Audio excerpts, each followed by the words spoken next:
relação entre a fé, a dopamina e o pecado? Se bem que eu acho que é um pouco complicado responder isso do ponto da neurociência, porque a neurociência não trabalha com o conceito de pecado, é mais da teologia, né? A gente pode tentar alguma coisa na Bíblia, mas a parte da neurociência você não tem como materializar pecado. Rodrigo, tem uma aplicação que eu pretendo fechar a nossa live, não sei se é o que está no coração Da Marcela. dessa seguidora. Pode ser que eu responda. Agora, se você tem alguma outra ideia... Não, na verdade, o que eu vou falar é para olhar para você, para ver se eu não estou falando bobagem aqui, viu? Eu tenho uma coisinha final que eu posso falar, mas eu quero te ouvir primeiro. Bom, antes eu queria... Lembrei de um dado aqui interessante. No lobo pré-frontal, lembra que aqui é sede de julgamento, raciocínio, controle. Quando você utiliza muito celular, internet, está exposto demais a telas, praticamente uma tríade está agindo ali. Dopamina, porque você está em busca. Uhum. Adrenalina, por conta da ação Uhum. em si, aí não é expectativa, é ação em si, ou jogar, etc. E o cortisol, quando você é frustrado, quando você tem que... Perdeu $120 a mulher lá, a senhorinha. Ou quando a mãe para de jogar, você tem que interromper, você tem que trabalhar e tem que parar. Esse ciclo dessas substâncias, quando hiperestimulados, causa lesões nessa região do cérebro. Quando eu falo de lesão, é morte de neurônios. Essas lesões acabam por comprometer a sua capacidade de pensamento profundo, de meditação, de contemplação. O seu cérebro se torna um cérebro distraído. Uhum. Tem até um autor que diz que nós moldamos as máquinas e elas nos moldam. Uhum. De 1960, essa citação. Se eu fosse parafrasear, hoje seria: nós programamos os computadores e agora eles estão nos programando.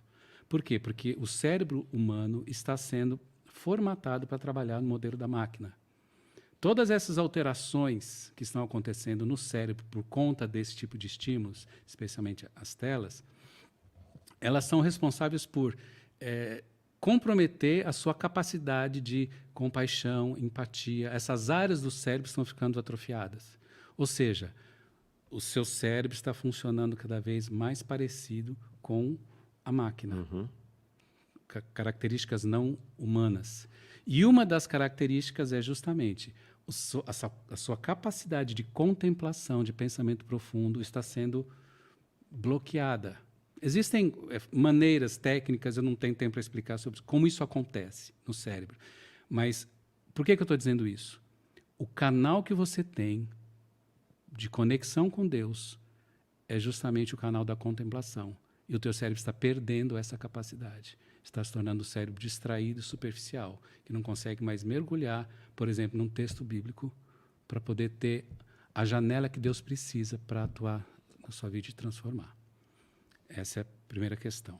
Agora, quando eu falei dessa questão da vasopressina, Rodrigo, que é chamado hormônio do marido fiel, quando você tem a vasopressina alterada e aumentada, você tem conexão melhor com a sua esposa. Quando você tem a dopamina, já é o contrário, busca. Certo? O problema é que quando você tem um contato, você tem a vasopressina aumentada, a testosterona tende a baixar. Abaixa seu desejo sexual. Por que o namorado tem vontade de fazer relação sexual, ter relação sexual com o namorado o tempo todo? Quando casa, que pode, como é que faz? Aí ele, em vez de usar a tabelinha, vai usar a folhinha, né? Quando é que nós vamos fazer, amor? Agosto, sábado de agosto aqui, a trimestral. Por quê? E se tem filho aí que fica mais programado. Exatamente. Então, isso não é uma questão...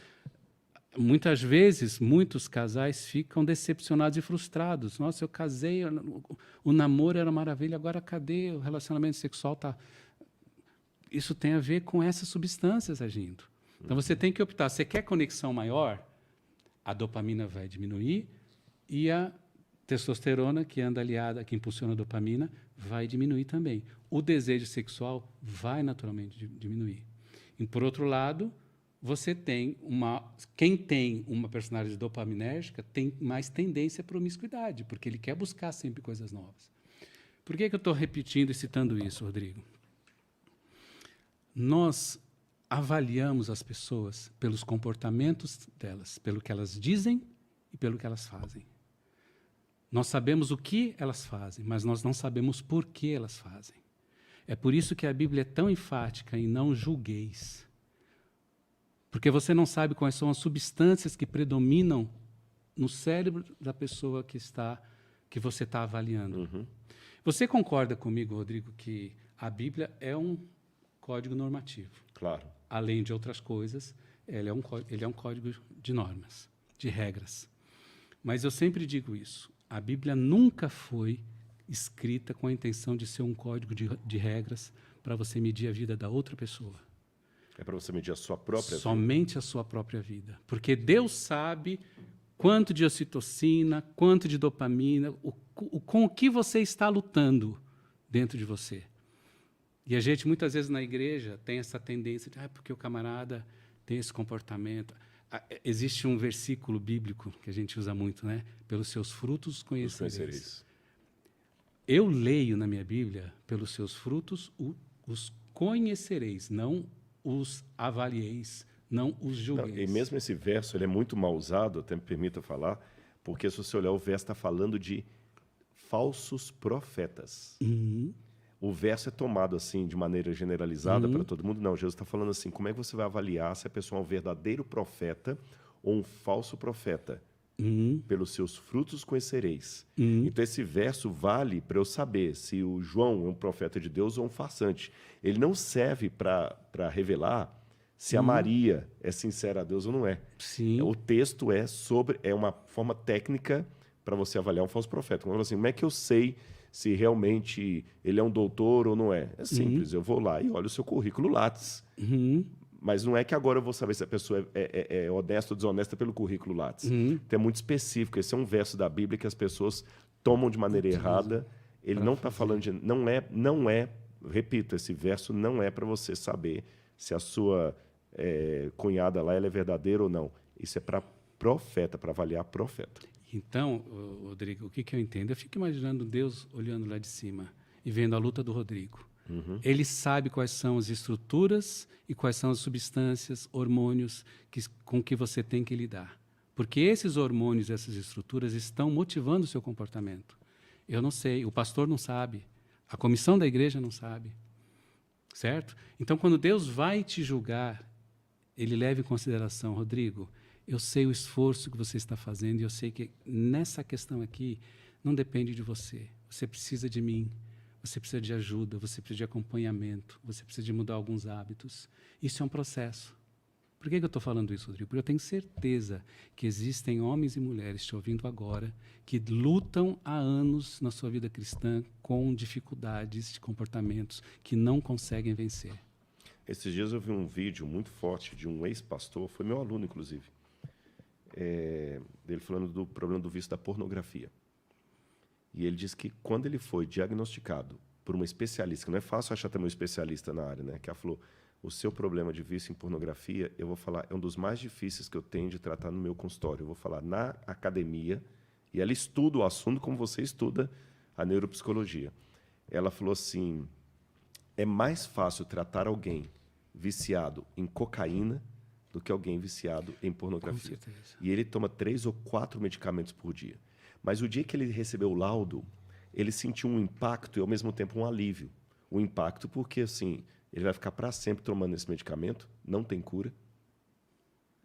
Mas ele falou assim, eu não sou um mau caráter, eu sou um viciado. E realmente, não é questão agora que a gente vai passar pano nos erros. Os erros, coisa errada é coisa errada. Mas eu achei muito pertinente isso que você falou, que você está trazendo do ponto de vista do profissional de saúde.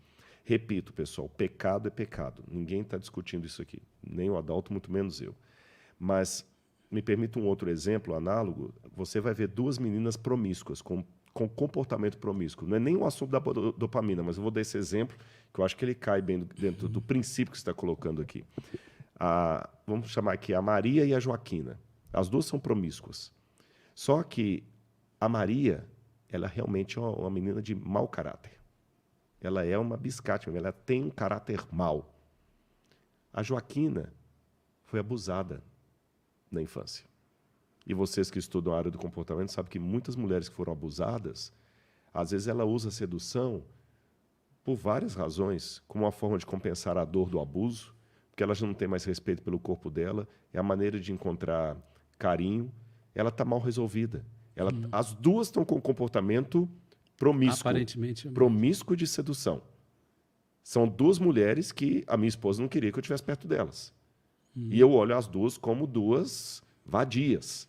Só que uma está fazendo aquilo por mau caráter, a outra por dor. Em ambos os casos está errado. Mas é isso que você falou, Deus conhece o coração. Por isso que a gente tem que separar o pecado do pecador.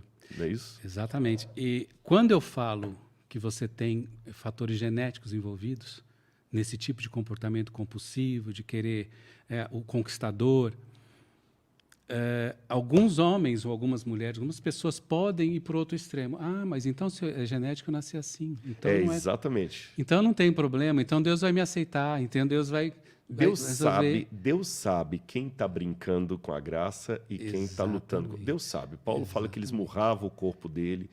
E mesmo esmurrando, tinha um espinho na carne, que alguns pensam que é a cegueira, outros pensam que é outra coisa, de Paulo, que ele lutou a vida toda com o espinho na carne. Exatamente. E eu lembro sempre de um trecho de Ellen White onde ela diz: a graça concede poder suficiente para vencer qualquer tendência herdada ou cultivada. Porque senão a gente não acredita na transformação, né? Aí é determinismo. Não, estou preocupado com a sua aula lá, mas olha, muito obrigado, foi muito bom. Acho que a única coisa que eu poderia falar no final aqui, nem complemento, que eu acho que foi tão, apesar de não termos abarcado tudo, foi tão completo o pouco que você falou, tão claro, pelo menos para mim.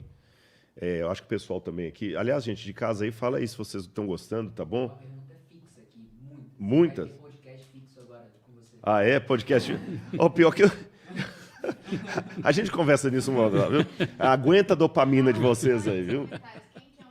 Quem quer um podcast aí? Dopamina. A dopamina é a projeção. Vamos ver se o podcast vai virar uma projeção aqui, tá bom? Mas a única coisa que eu ia falar é o seguinte, que qualquer lei, se não tiver amor junto, não funciona nada. Pode ir lá que os 10 mandamentos, esse é um ponto falho desse livro para mim, que ele coloca a moralidade, mas em nome de quem? Mas quando você ama a Deus e o seu semelhante, fica mais fácil. A lei não é pesada.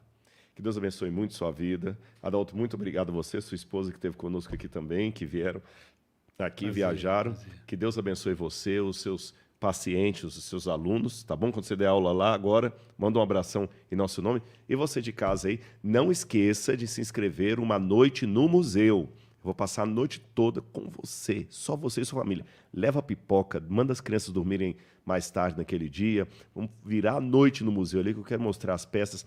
Também nós temos alguns especialistas, a doutora Janaína Xavier vai estar conosco, a doutora Christy, a doutora Karina, também quem mais que vai estar com a gente lá? Vai estar o Serginho é famoso já aqui, tá bom? Vamos mostrar as peças, eu vou explicar, mostrar a Bíblia, abrir, você não vai perder. E de vez em quando ali eu vou parar a live e vou fazer um sorteio aí, tá bom? É só se inscrever aqui, garanta a sua vaga.